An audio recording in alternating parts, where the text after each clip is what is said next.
बच्चा जो कभी बूढ़ा नहीं हुआ। शिव जी की अद्भुत कथा। मृकंदु ऋषि ने शिव की तपस्या करके पुत्र का वरदान मांगा। शिव प्रकट हुए और पूछने लगे, तुम अधिक आयु वाला साधारण पुत्र चाहते हो अथवा मात्र 16 वर्ष की आयु वाला बुद्धिमान और तेजस्वी पुत्र चाहते हो?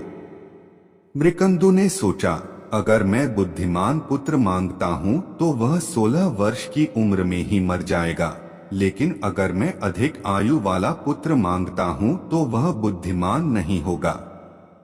उन्होंने बुद्धिमान पुत्र मांगा लिया। कुछ ही दिनों में उनकी पत्नी ने एक पुत्र को जन्म दिया जिसका नाम उन्होंने मार्कंडेय रखा। वह बहुत सुंदर, बुद्धिमान, दयालु और सभी गुणों से परिपूर्ण था।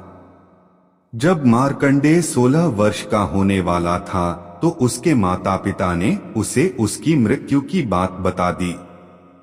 मार्कंडेय कहने लगा, मैं नहीं मरूंगा, मैं शिव की पूजा करूंगा।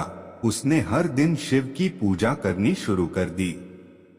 उसके 16वें जन्मदिन पर यमराज से लेने आ पहुंचे। मार्कंडेय ने उनसे कहा, मुझे अपनी पूजा समाप्त कर लेने दो। यम नाराज हो गए और उन्होंने उसके ऊपर यमपाश फेंका। शिव प्रकट हो गए और उन्होंने यम को यमलोक लौट जाने का आदेश दे दिया और बोले, वापस पृथ्वी पर मत आना। यम चले गए। उसके बाद से पृथ्वी पर किसी की मृत्यु नहीं हुई। पृथ्वी पर आबादी बहुत बढ़ गई।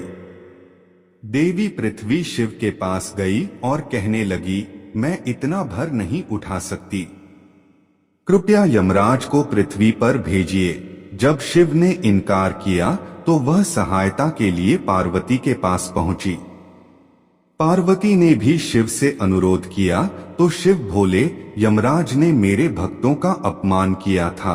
पार्वती ने कहा, किंतु आपने ही तो कहा था कि मार्कंडेय 16 वर्ष से अधिक नहीं जिएगा, इसीलिए यमराज उसे लेने गए थे। शिव निरुत्तर हो गए। इस पर पार्वती बोली, शायद आपका आशय होगा कि मार्कंडेय सदैव 16 बरस का रहेगा।